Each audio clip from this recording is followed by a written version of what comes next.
ഓ 2 ആഴ്ച കഴിഞ്ഞാൽ അതിപ്പോൾ OTT വരില്ലേ? എല്ലാവരും ചിന്താഗതി അതാണ്. അങ്ങനെ വരുമ്പോൾ എന്താണ്? പിന്നെന്താ, ഞാനിപ്പോൾ എക്സ് എന്ന് പറഞ്ഞ നടൻ്റെ കടുത്ത ആരാധകനാണ്. എക്സ് ഏത് പടമായാലും ഞാൻ തിയേറ്ററിൽ പോയി കണ്ടു. എൻ്റെ എക്സിന് ആദ്യത്തെ ദിവസം എത്ര കിട്ടി.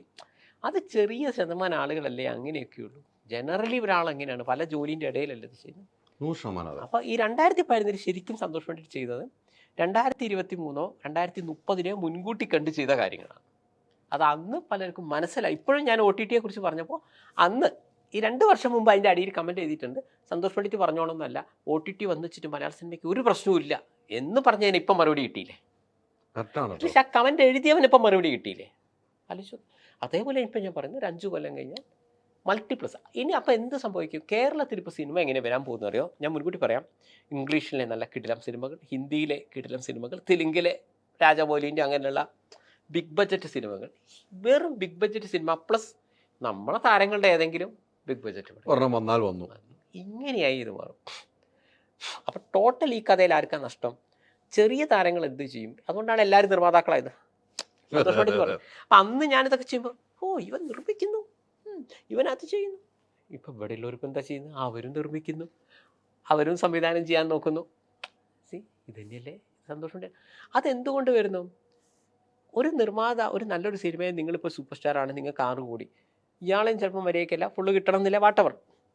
അതേസമയം നിങ്ങൾക്കൊരു സാറ്റലൈറ്റ് റൈറ്റ് അല്ലെങ്കിൽ നിങ്ങൾക്ക് OTT ഇത്ര പൈസ തരാമെന്ന് പറഞ്ഞാൽ നിങ്ങളിപ്പോൾ എന്താ ചിന്തിക്കുക? നിങ്ങൾക്ക് 6 കോടി ഉണ്ടാവും. നിങ്ങൾ ഏതെങ്കിലും ഇഷ്ടപ്പെട്ട സംവിധായകനെ വിളിക്കുന്നു, ചുറ്റും കൂടെ 1 കോടിക്ക് പടം ചെയ്യുന്നു, അവിടെ കൊണ്ടിട്ട് 20 കോടിക്ക് കൊടുക്കുന്നു. അതല്ലേ ലാഭം?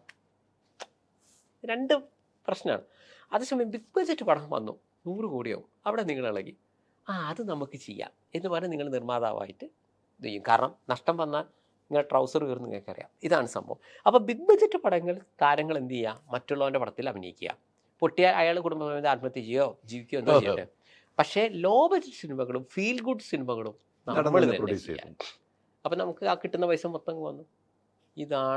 അതാണ് ഇപ്പം എല്ലാ നടന്മാരും നിർമ്മാതാക്കളെ ശരിക്കും പറയാൻ സന്തോഷ് പണ്ഡിറ്റിൻ്റെ ആ ശൈലിയല്ലേ ടോട്ടലി ചെയ്തിരിക്കുന്ന എല്ലാവരും.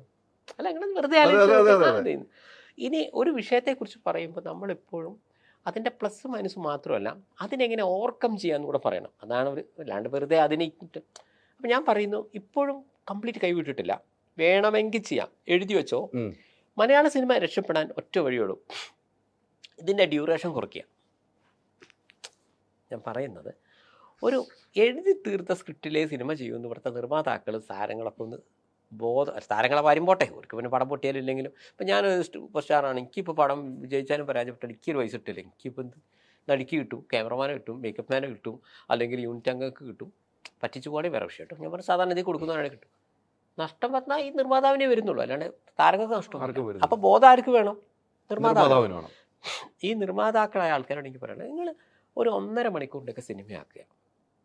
അതിനനുസരിച്ച് കറക്റ്റ് സ്ക്രിപ്റ്റ് ചെയ്യേണ്ടത് ഞാനൊക്കെ ചെയ്താൽ ഞാൻ സ്ക്രിപ്റ്റ് എഴുതി ഞാൻ ശരിക്കും അഭിനയിച്ചു പോകും. എൻ്റെ വീട്ടിൽ തന്നെ മറ്റുള്ളവർ എന്നിട്ട് അതിൻ്റെ മുകളിൽ എഴുതും 25 സെക്കൻഡ്, മറ്റാർട്ടിസ്റ്റുകളെ നമ്മൾ അഭിനയിച്ചു പോകും, ഞാൻ ചെയ്തു പോകും 50 സെക്കൻഡ്. ഇങ്ങനെയാണ് ഞാൻ 2 മണിക്കൂർ 40 മിനിറ്റാണ് എൻ്റെയൊക്കെ വരുന്നത്.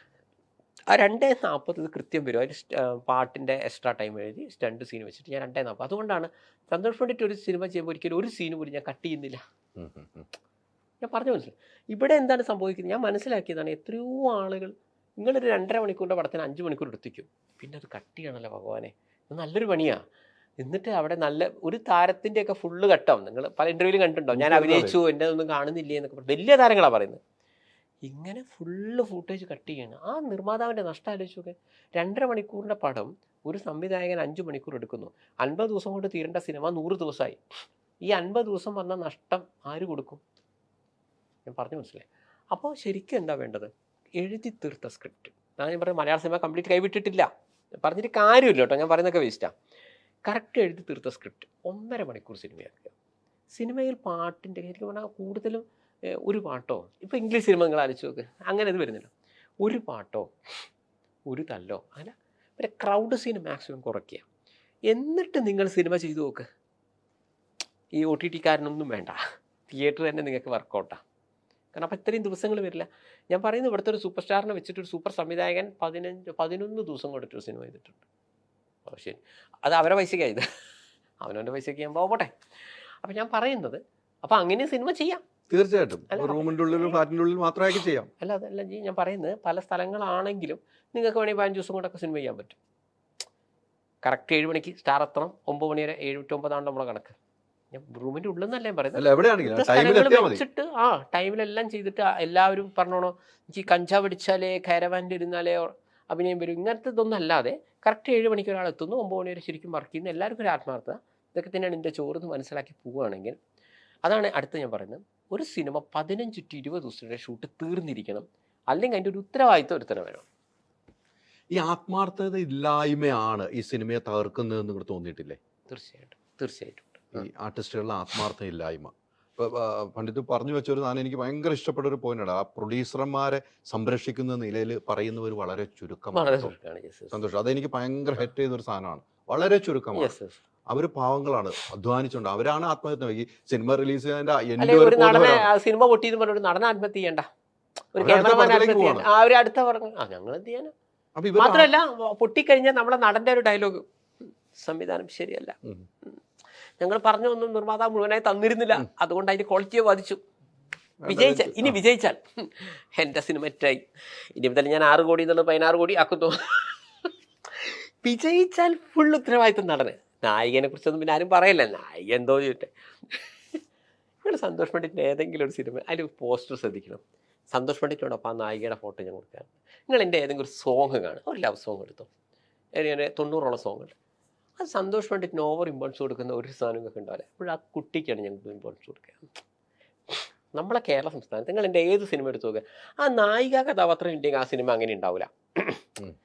അതേസമയം നിങ്ങൾ കണ്ട എത്ര സിനിമയുടെ സൂപ്പർ ഹിറ്റ് സിനിമയിൽ പോലും ആ നായികയിൽ ഒന്ന് ഡിലീറ്റ് ചെയ്ത് കഴിഞ്ഞാൽ ആ സിനിമ അങ്ങനെ തന്നെ ഉണ്ടാവും. കാരണം നായകനിൽ തുടങ്ങി നായകൻ്റെ ഹീറോയിസം, നായകൻ്റെ കാട്ടിക്കൂട്ടൽ, ഇതിൻ്റെ ഇടയിൽ നായികൻ്റെ റോൾ എന്താണെന്നറിയോ, 2 പാട്ട്, ഡാൻസ്, ഒരു ഡപ്പാങ്കൂത്ത്, ഇതൊക്കെയാണ് നായിക. അവസാനം നായകനെ കല്യാണം കഴിക്കുന്ന സംതിങ് അല്ല. ചില സിനിമകളുണ്ട്, ഞാൻ പറയുന്നത് നല്ലൊരു ശതമാനം സിനിമകൾ ഇങ്ങനെയാണ് വരുന്നത്. അപ്പോൾ ഇവിടെ പെൺകുട്ടികൾക്കൊന്നും ഒരു പ്രാധാന്യമില്ല. ഇതുകൊണ്ട് എന്ത് സംഭവിക്കും, ഈ സ്ത്രീ ഓഡിയൻസും ബാക്കോട്ട് പോകും. ഇതൊക്കെ ഇപ്പം ഞാൻ പറയുന്നത്, ഇപ്പോൾ സന്തോഷ് പണ്ഡിറ്റിൻ്റെ ഓരോ വ്യൂവേഴ്സ് വരുന്നത് എന്തുകൊണ്ടാണെന്ന് വെച്ച് കഴിഞ്ഞാൽ കറക്റ്റ് നിങ്ങൾക്ക് നോക്കിയാൽ അധികം സ്ത്രീകൾ എത്ര പേര് അത് വ്യൂ ചെയ്യുന്നുണ്ട്, എത്ര സ്ത്രീകളുടെ കമൻസ് അതിൻ്റെ അടിയിൽ വരുന്നുണ്ട് നിങ്ങൾ നോക്കിയത്. കാരണം സ്ത്രീകൾക്ക് കൂടി